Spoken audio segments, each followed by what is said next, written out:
हे दोस्तों, Hindi horror stories YouTube channel में आपका स्वागत है और मैं हूं आपका होस्ट प्रवीण। और एक लंबे इंतजार के बाद आज आप लोगों को डराने के लिए फिर से लेकर आया हूं एक बहुत ही मज़ेदार रियल हॉरर स्टोरी। पिछले बहुत समय से मैं आप लोगों के लिए वीडियो नहीं लेकर आ पा रहा था। मेरे साथ क्या हुआ था, मैं क्यों आपके लिए वीडियोस नहीं लेकर आ पा रहा था, इन सब बातों के बारे में बताऊंगा इस वीडियो के लास्ट में। तो बिना किसी देरी के शुरू करते हैं आज की कहानी। दोस्तों, आज की कहानी भेजी है करनाल से मेरे एक व्यूअर हैं जिनका नाम है तुषार शर्मा। तो कहानी ऐसी कि तुषार नाम का ये लड़का, असल में ये हरियाणा में एक जिला पड़ता है करनाल। तो करनाल जिले में इस लड़के का कहीं गांव पड़ता था, लेकिन ये बताता है कि पिछले कई सालों से अपनी फैमिली के साथ ऑस्ट्रेलिया में रह रहे थे ये लोग। लेकिन आज से 3-4 साल पहले की ये बात है जब इनके साथ ये सारे इंसिडेंट्स हुए थे। तो बीच बीच में ऑस्ट्रेलिया से ही अपने गांव छुट्टियों के टाइम पर या फिर किसी फेस्टिवल के टाइम पे ये अपने गांव में आते रहते थे। तो उस साल भी हमेशा की तरह होली के टाइम पर, मेरे ख्याल से मार्च या अप्रैल का समय रहा होगा, तो होली के समय ये अपनी फैमिली के साथ होली का फेस्टिवल सेलिब्रेट करने के लिए करनाल में अपने गांव आया हुआ था। अब प्राइवेसी रीजंस की वजह से इसने अपने गांव का नाम तो नहीं बताया, लेकिन ये बताता है कि करनाल में जो जीटी रोड पड़ती है ना, जो कि एक बहुत ही फेमस हाईवे है, उस हाईवे से करीब 1.5 किलोमीटर अंदर की तरफ इनका कोई गांव पड़ता है। अगर इसने गांव का नाम नहीं बताया, नहीं तो मैं आपको गांव का नाम ज़रूर बताता कौन सा गांव है। और साथ ही ये लड़का बताता है कि इनके गांव में और उनके आसपास के इलाकों में ना फेस्टिवल के टाइम पे, जैसे होली या दिवाली के टाइम पे, लोग, गांव के लोग टोना टोटका ये इस तरह की चीज़ें बहुत ज़्यादा करते थे। और इस तरह की चीज़ें सिर्फ इन्हीं के गांव में नहीं, मैं आपको बता दूं कि हरियाणा पंजाब में इस तरह की चीज़ें बहुत होती हैं। किसी भी फेस्टिवल में, अमावस्या के टाइम पे, होली दिवाली के टाइम पे लोग इस तरह की चीज़ें बहुत करते हैं। ऐसे टाइम पे ये क्यों करना ज़्यादा होता है मुझे नहीं पता, लेकिन मेरे ख्याल से होली दिवाली के टाइम पे नेगेटिव चीज़ों की पावर बहुत ज़्यादा बढ़ जाती हैं, इसलिए इन्हीं दौरान ये चीज़ें बहुत ज़्यादा करी जाती हैं। तो हुआ ऐसा कि ये शायद 2022 के आसपास की बात है। तो अपनी फैमिली के साथ होली के टाइम पर, मार्च या अप्रैल का महीना रहा होगा, अपने गाँव में आया हुआ था। सब कुछ नॉर्मल चल रहा था। ऑस्ट्रेलिया में जब ये लोग रह रहे थे, सब कुछ इनकी फैमिली में सब कुछ ठीक था, कोई भी बीमार नहीं था, किसी के साथ भी कुछ उल्टा सीधा नहीं हो रहा था।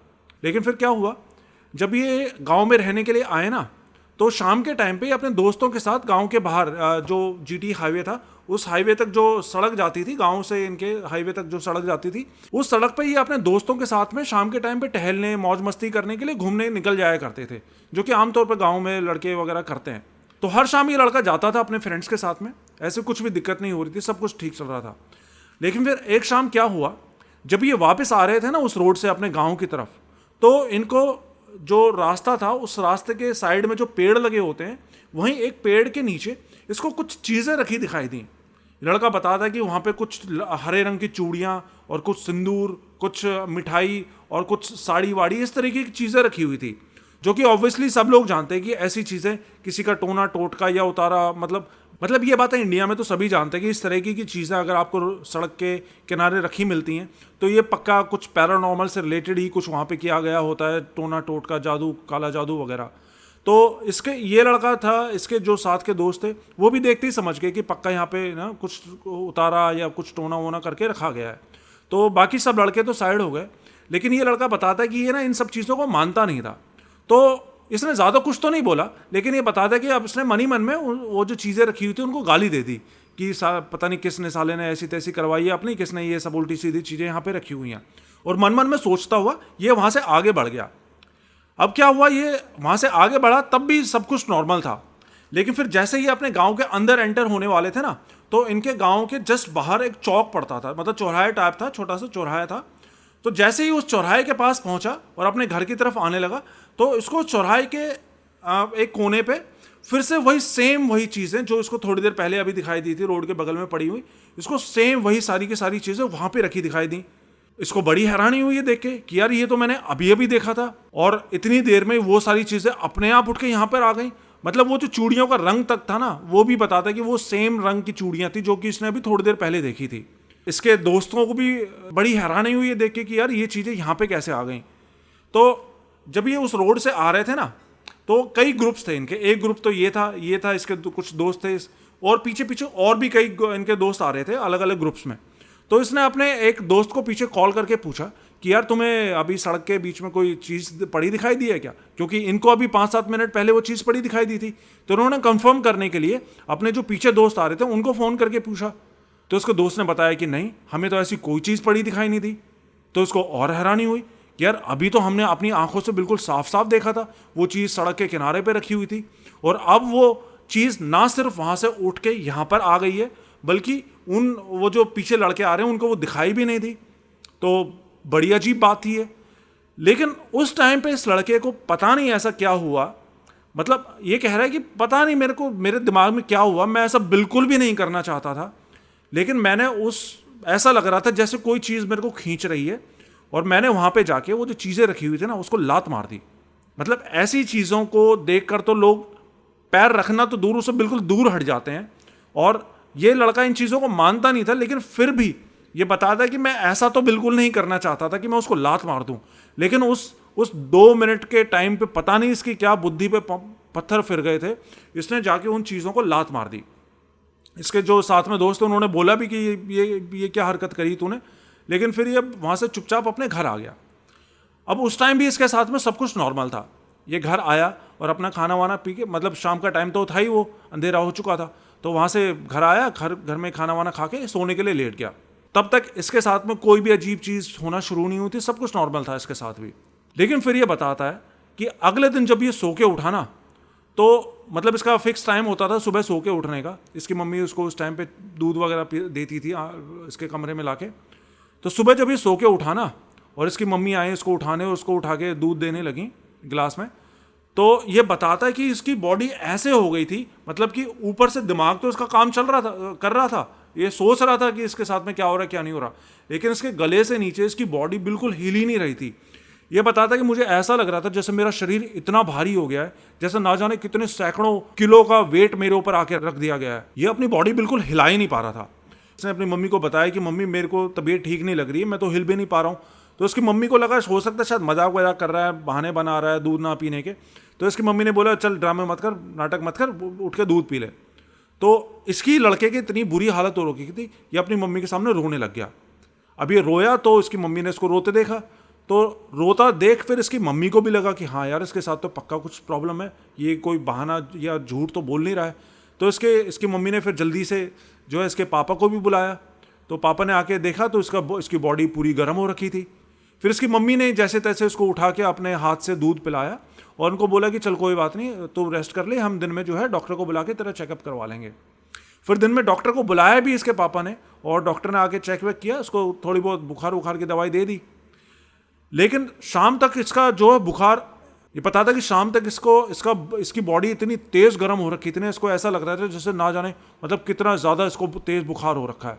तो जैसे तैसे वो वाला दिन कटा, इसने डॉक्टर की दवाई वाई ली। हालांकि डॉक्टर की दवाई से कुछ खास आराम हो नहीं रहा था, लेकिन वो दिन जैसे तैसे कटा। फिर उस रात भी सोया ये। तब तक इसकी तबीयत तो खराब होना शुरू हो गई थी, लेकिन उसको कुछ भी दिख नहीं रहा था। फिर अगली सुबह जब ये सो के उठा ना, तो एक दिन पहले तक जो इसकी इतनी तेज तबीयत खराब हो रखी थी, इसका शरीर ऐसा टूट रहा था, भारी हो रहा था कि ये बेड से उठ तक नहीं पा रहा था। अगले दिन ये लड़का बताता है कि अगले दिन जब मैं सुबह सो के उठा तो मुझे ऐसा लग रहा है जैसे कि मुझे कुछ हुआ ही ना हो। मैं बिल्कुल फिट, मैं बिल्कुल हेल्दी फील कर रहा था, और वो जो भारीपन था, वो बुखार था, फीवर सब जा चुका था इसका। तो फिर ये ऊपर सुबह उठा और बिल्कुल अपना अच्छे से नहाने के लिए जाने लगा। तो जब ये नहाने के लिए जा रहा था ना, कपड़े वपड़े उतार के, तो इसकी मम्मी ने इसको देखा।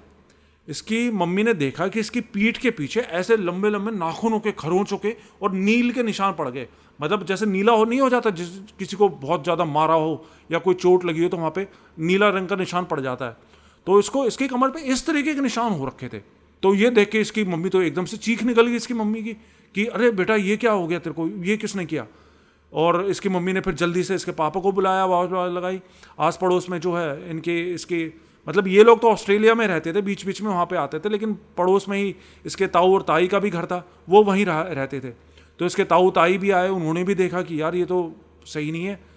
तो उस टाइम पे इसकी मम्मी को तो ये यकीन होने लग गया था कि ये पक्का कुछ भी नॉर्मल नहीं है, क्योंकि एक तो होली का टाइम चल रहा है, गाँव में लोग वैसे ही पता नहीं क्या क्या चीज़ें करते हैं ऐसे टाइम पे, और उसके बाद फिर इस तरह की चीज़ें होना। तो इसकी मम्मी बोलने लगी कि नहीं ये तो पक्का इसके साथ में कुछ ना कुछ ऊपरी चीज़ हो रही है। तो इसकी ताई ने बोला कि ठीक है कोई बात नहीं, एक काम करो, अभी घबराने की ज़रूरत नहीं है, तुम ना अपने घर में मतलब शाम के टाइम पे सुबह शाम धुनी देना स्टार्ट कर दो। धुनी देना मतलब धुआं करना, कुछ चीज़ों को मिला के धुआं करना होता है। उससे बताते हैं कि ऊपरी चीज़ें जो भी हैं वो घर से बाहर निकल जाती हैं। तो इसकी मम्मी ने उस शाम को वैसा ही किया। इसकी बॉडी सुबह के टाइम पे जब सो के उठा था ना, तब तो खरोंच के निशान तो थे, लेकिन उसको ऐसा कुछ फीवर वगैरह या कुछ महसूस नहीं हो रहा था, और कोई ऐसी तकलीफ इसको महसूस नहीं हो रही थी। लेकिन फिर ये बताता है कि शाम के टाइम पे जब इसकी मम्मी ने धूनी दी ना घर में, तो उसके बाद से उसको फिर से वैसे ही महसूस होने लग गया, जैसे कि ना जाने कितना भारी वेट इसके बॉडी के ऊपर आ गया है, और एकदम से इसका पूरा बदन जो है जलने लगा बुखार की वजह से। और अभी तक तो जैसा 2 दिन इसके साथ बीत चुके थे, इसकी तबीयत तो खराब हो रही थी, लेकिन दिखना इसको कुछ नहीं लगा था अभी तक। लेकिन फिर इस रात, दूसरी रात को, कि रात में जब ये सो रहा था ना, तो तबीयत तो इसकी वैसे ही खराब थी पहले से ही।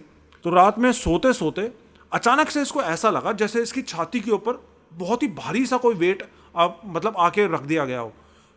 वेट इतना भारी इसका महसूस हो रहा था कि इससे सांस तक नहीं ली जा रही थी। तो जैसे तैसे इसने एकदम से नींद में यूं तड़पते हुए आंख खोली तो देखा कि इसके छाती के ऊपर एक बड़ा सा कोई काले रंग का साया खड़ा हुआ है। अब वो कमरे में अंधेरा था, लाइट भी बंद थी, रात का भी टाइम था, लेकिन हल्की हल्की रोशनी में इसको फिर भी पता चल रहा था कि वो काले रंग का साया कोई खड़ा है, और ये भी पता चल रहा था कि वो काले रंग का साया कोई औरत है, वो कोई आदमी नहीं है, वो कोई किसी औरत का साया है। तो ये देखते ही इस लड़के ने चीख मारी जोर से। तो चीखा तो इसकी मम्मी पापा जल्दी से भाग के इसके घर में आए। तो फिर जैसे तैसे रात बीती, उसके मम्मी पापा ने समझाया कि कोई बात नहीं, तूने कोई बुरा सपना देख लिया होगा, ऐसी कोई बात नहीं है। फिर लाइट वाइट जला के लेटा, किसी तरह वो रात बीती। फिर जब सुबह हुआ, दिन निकला, लोग आस पड़ोस के उठे, तो इसके ताऊ ताई फिर से आए। तो इसकी मम्मी ने इसकी ताई को बताया कि रात में इसके साथ में ऐसे ऐसे हुआ। अब जैसे मैंने बताया कि इसके ताऊ ताई तो वहीं उसी गांव के रहने वाले थे, तो वो आसपास के सब लोगों को भी जानते थे। तो इसके ताऊ ताई ने बताया कि हमारे गांव में एक भगत जी रहते हैं जो इस तरह की चीज़ों का, भूत प्रेत का इलाज करते हैं। एक काम करते हैं, उन भगत जी को बुलाते हैं और उनसे पूछते हैं कि इस लड़के के साथ में प्रॉब्लम क्या है, इसको ये सब क्यों होने लगा है एकदम से। तो इन्होंने उन भगत जी से कांटेक्ट किया, उनका फ़ोन नंबर भी था। तो पता चला वो भगत जी गांव में नहीं है, वो कहीं बाहर गए हुए हैं, और वो अगली शाम तक आने वाले थे। तो भगत जी ने बोला कि कोई बात नहीं, तुम एक काम करो, तो जो धूनी दे रहे हो तुम घर में, वो धूनी देना चालू रखो, और कल शाम को मैं गांव में आऊँगा तो मैं तुम्हारे घर में आके चेक कर जाऊँगा कि क्या दिक्कत हो रही है। उसके बाद फिर यही सब चीज़ें रही, इसकी तबीयत खराब रही, पूरा बॉडी जल रही है, बुखार हो रहा है, शरीर टूट रहा है। अगले उस दिन भी ये जारी रहा, फिर अगले दिन भी ये सब जारी रहा, और इस बीच इसकी मम्मी लगातार धूनी भी कर रही थी सुबह शाम, लेकिन उससे ऐसा कुछ फ़ायदा हो नहीं रहा था इनके घर पे। फिर अगले शाम को जब वो बाबा इनके घर में आया ना, भगत जी थे, बहुत ही माने हुए कोई भगत जी थे, वो इनके घर पे आए। तो उन्होंने इस लड़के को चेक किया, अपनी जो भी उनकी तांत्रिक शक्ति थी, इनके घर को चेक किया। सब कुछ चेक करने के बाद में फिर उन भगत जी ने बताया कि आपके लड़के के ऊपर जो चीज़ आ रखी है ना, ये कोई हल्की फुल्की चीज़ नहीं है, ये कोई बहुत ही शक्तिशाली चीज़ है, और इसको इतनी आसानी से हटाया नहीं जा सकता। मैं ऐसा नहीं कर सकता कि आपके घर में बैठे बैठे मैं इस चीज़ को हटा दूँ।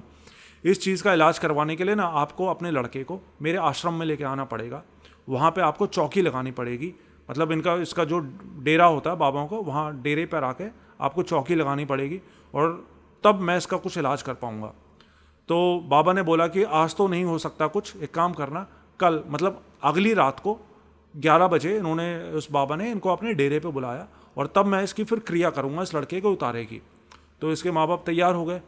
अब ये सब बातें तो सुनकर इसके माँ बाप तो डर ही गए थे, लेकिन बाबा ने उनको एश्योर किया था कि फिक्र मत करो, तुम्हारे लड़के को मैं कुछ नहीं होने दूंगा। तो इसके बाद ये सब होने के बाद में, ये सब बाबा ने इनको बताया, ये सब चीज़ें होने के बाद में ये लड़का उन बाबा को छोड़ने के लिए अपने घर से बाहर जाने लगा।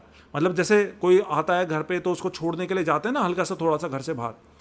तो ये बताता कि जैसे ही अपने घर से बाहर गया ना, तो इसको अपने घर के ऊपर छत के ऊपर वही काले रंग का साया खड़ा दिखाई दिया, जो कि इसको एक रात पहले अपने सपने में दिखाई दिया था। तो ये देख के उसको बुरी तरह डर गया लड़का। और तुक्के की बात है, उस टाइम पे वो बाबा भी इसके साथ में थे। तो बाबा ने भी उस साये को देखा।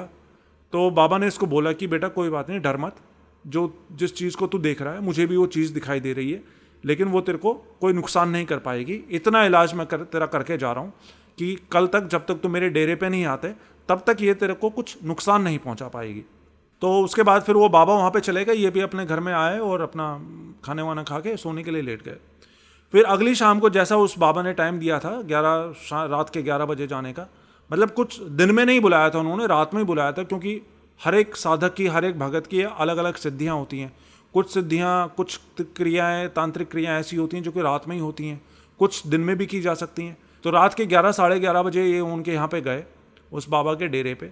तो उस बाबा के डेरे पे ना उस बाबा के कुछ चेले थे। तो बाबा ने इस लड़के को अपने सामने बिठाया और अपने एक चेले को भी साथ में बिठाया, और इस लड़के के ऊपर जो भी चीज़ थी ना उसको अपने चेले के ऊपर बुलाया, मतलब उस चीज़ को अपने चेले के शरीर में हाजिर किया, और फिर उससे पूछने लगे कि तू कौन है, बता तू कौन है और क्यों उस लड़के को परेशान कर रही है।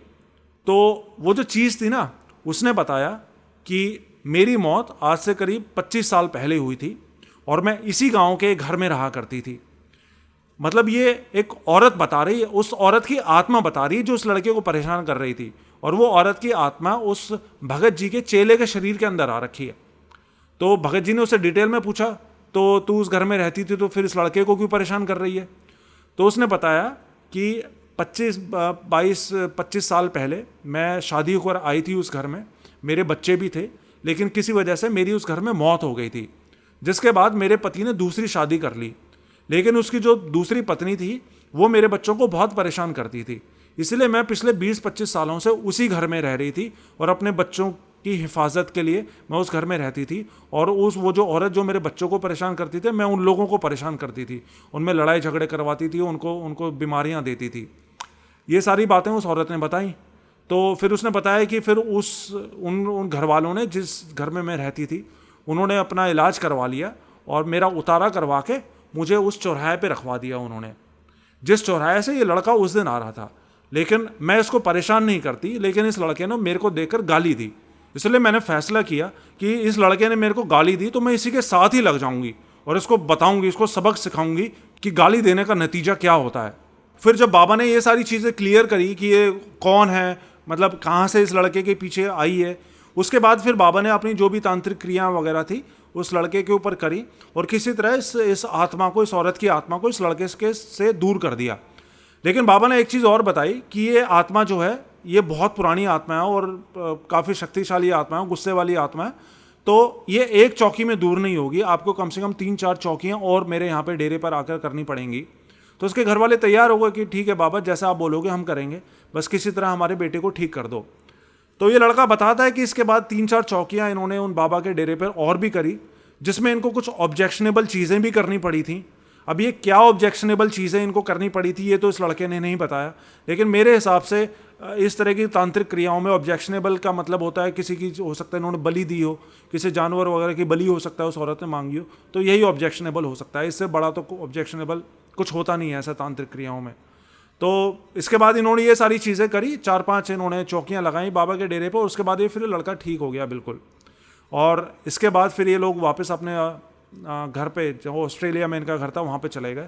और लड़का बताया था कि अब मेरे को अपने गांव में जाते हुए भी डर लगता है। तो ये थी दोस्तों ये पूरी स्टोरी, और ऐसी बहुत सी स्टोरीज़ आप लोगों को मैं पहले सुना चुका हूँ कि जहाँ पे इस तरह की चीज़ें टोने टोट के उतारे करके सड़कों के बगल में रखे होते हैं। बहुत से लोग बहादुरी दिखाने के चक्कर में या ना समझी में उन चीज़ों को छेड़ देते हैं और ख़ुद अपने लिए जो है ना मुसीबत मोल ले लेते हैं।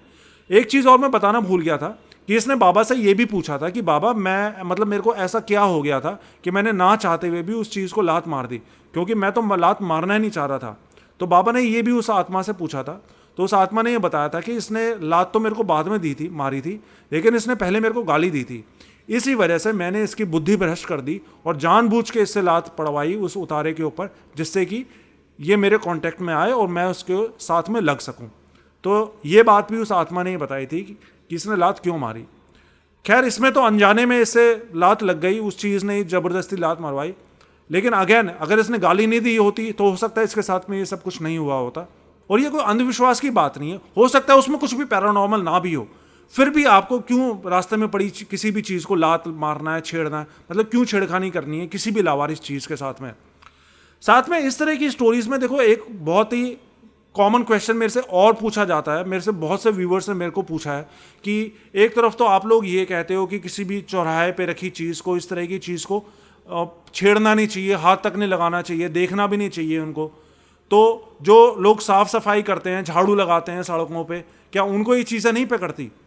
तो दोस्तों इस चीज़ के बारे में मैं आप लोगों को एक बात बताना चाहता हूँ कि जितनी मुझे नॉलेज है ना, जो झाड़ू लगाने वाले लोग होते हैं, साफ़ सफाई करने वाले लोग होते हैं ना, इनको कुदरत की तरफ से ही एक आप यूँ समझ लो एक इम्यूनिटी मिली होती है कि इनके ऊपर, झाड़ू लगाने वाले लोगों के ऊपर में उतारे का इफेक्ट नहीं पड़ता है। अगर एक किसी ने उतारा करके रखा हुआ है और वो सड़क को साफ कर रहा है अपनी झाड़ू से, तो उसको वो वाली चीज़ नहीं समझा जाएगा कि उसको लात मार दी गई है, उसको टच कर दिया गया है। वो साफ सफाई कर रहे हैं, वो उनका काम है, तो उनको उस चीज़ की इम्यूनिटी मिली होती है। अब दोस्तों मैं आपको बताऊं कि इतने सालों से मैं आप सबको हॉरर स्टोरीज सुना रहा हूं, पैरानॉर्मल स्टोरीज मैं आपको सुना रहा हूं, भूत प्रेत ब्लैक मैजिक की। लेकिन पिछले कुछ समय से मैं भी खुद भी पर्सनल लाइफ में इस तरह की चीज़ों से परेशान था। फिर से कुछ ऐसा हुआ कि फिर से मेरे साथ में चीज़ें बिगड़ने लग गई थी। और जैसा कि मैं हमेशा बताता हूँ ना, ये पैरानॉर्मल चीज़ें जब आपकी लाइफ में आती हैं, आपको बर्बाद करने पे तुलती हैं ना, तो आपकी लाइफ के हर एक एस्पेक्ट को जो है इफेक्ट करती हैं, आपको चारों तरफ से परेशान करती हैं। आपकी हेल्थ भी ख़राब करती हैं, आपके फाइनेंसिस भी, आपकी फैमिली भी। तो इसी बीच आपने देखा भी होगा कि 1.5-2 महीने पहले मेरा यूट्यूब चैनल तक डीमोनेटाइज हो गया था, जो कि हो सकता है देखने वालों को यूँ लगे कि ये तुक्के की बात है, लेकिन ये तुक्का कुछ भी तुक्का नहीं होता लाइफ में। तो इन्हीं सब वजहों से मेरी जो है पिछले 1.5 महीने से हेल्थ भी बहुत ज़्यादा ख़राब हो रखी थी। कभी बॉडी में कुछ प्रॉब्लम हो रही थी, कभी कुछ ना कुछ मेरे साथ लगा रह रहा था। लेकिन ऊपर वाले की दया से अब मैं ठीक होने लगा हूँ। और अब जब कि मैं ठीक होने लगा हूँ, तो अब मैं आप लोगों से वादा करता हूँ कि आप लोगों के लिए भर भर के स्टोरीज़, एक से एक बढ़िया स्टोरीज़ मैं आने वाले समय में आपके लिए लेकर आता रहूँगा। जैसा कि मैं पहले आपके लिए ऑडियो स्टोरीज़ लाता था, ऑडियो स्टोरीज़ मैं अब आपके लिए नहीं लेकर आऊँगा, क्योंकि जैसा कि मैंने बताया कि यूट्यूब ने अपनी पॉलिसी चेंज कर दी है। ऑडियो स्टोरीज़ वाले चैनल्स को मोनेटाइज नहीं किया जाएगा, सिर्फ जो फेस कैम वाले स्टोरीज़ चैनल्स हैं सिर्फ उन्हीं को मोनेटाइज किया जाएगा। इस वजह से ऑडियो स्टोरीज़ मुझे माफ़ कीजिएगा, मैं आपके लिए नहीं लेकर आ पाऊँगा। और इससे पहले के भी जो पुराने वीडियोस मेरे चैनल पर पड़े हैं ऑडियो फॉर्मेट में, वो सारे वीडियोस भी मुझे डिलीट करने पड़ेंगे। और अगले कुछ ही दिनों में मैं उन सभी वीडियोस को भी डिलीट कर दूंगा, क्योंकि अगर मैं उनको डिलीट नहीं करता हूं तो मैं दोबारा से इस चैनल को मोनेटाइजेशन के लिए अप्लाई नहीं कर पाऊंगा। लेकिन मैं आपसे वादा करता हूं कि अब से आप लोगों के लिए रेगुलर वीडियोस आते रहेंगे, हमेशा की तरह एक से बढ़ के एक स्टोरीज आप लोगों के लिए मैं लाता रहूँगा। अगर आप चैनल पर नए हैं तो चैनल को प्लीज़ शेयर और सब्सक्राइब ज़रूर करें। बहुत जल्द आऊँगा एक और मज़ेदार स्टोरी के साथ। आज के लिए इतना ही। Good bye.